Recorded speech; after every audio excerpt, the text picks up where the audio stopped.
Good morning, everyone. Just starting to go through a little bit of my band flexibility. It's the first thing I typically do before every workout. It's amazing to me how many people don't warm up before they work out. Or they say they warm up, but in reality they don't. Most of the time it's just a couple little stretches here and there and they get right into the workout. That's a big problem, and it's a really big problem as you age and still continue to try to work out regularly.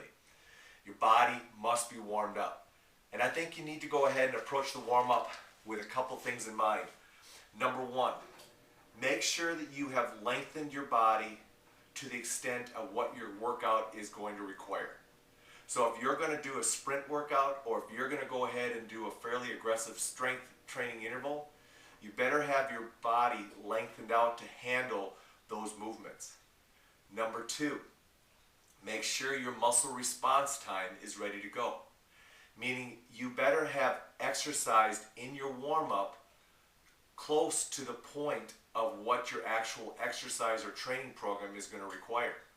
So if you're going to go ahead and do some fairly aggressive strength training at fast speeds, then you should have at least gotten 75 to 80% of that speed accomplished in your warm-up.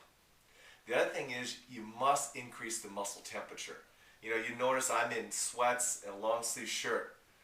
Yeah, it's winter here, but you know what? I would be in this irregardless because I want my body very warmed up.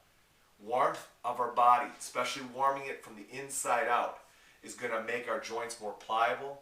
It's going to make our muscles more elastic, and as a result of that, they're going to respond better. But if you don't get that temperature increased, you're not going to get that response. So those are three big things that you need to have in your warm-up and have accomplished in your warm-up.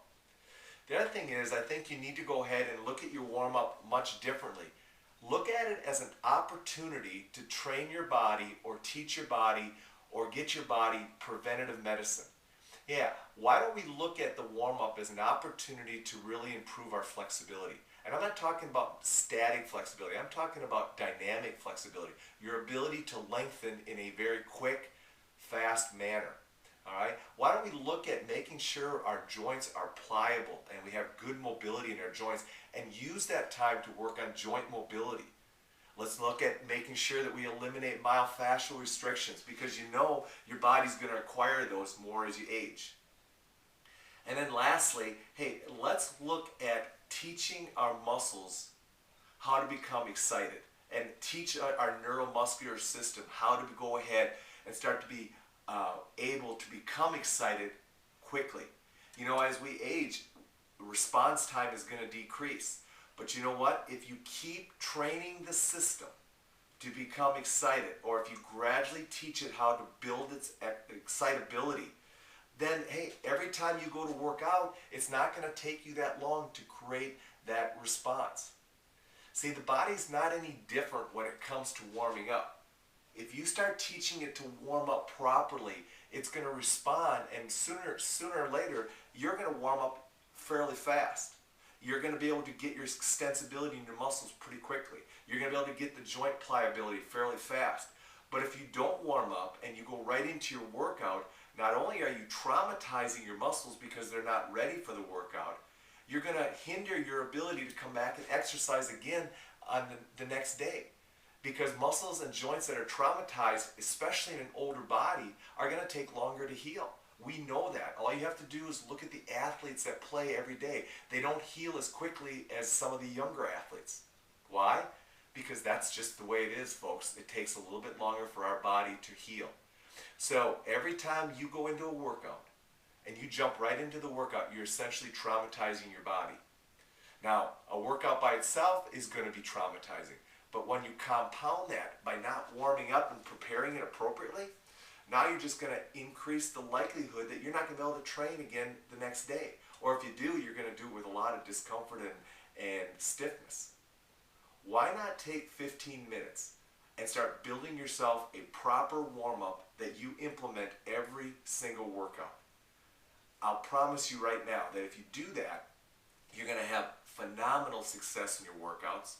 Your body's going to enjoy working with you, and you're going to have a great workout every time.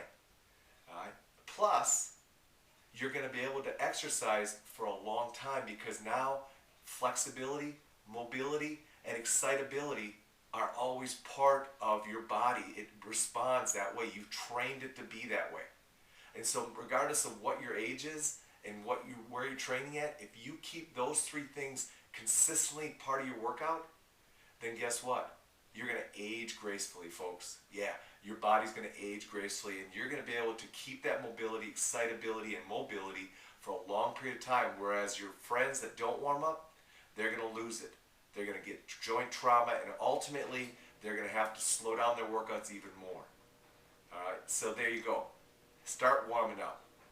Don't cheat yourself by not allowing your body to warm up. It's the number one thing, I think, right now, that as we get fit over 40 or fit over 50, we got to be building in even more often than we have in the past.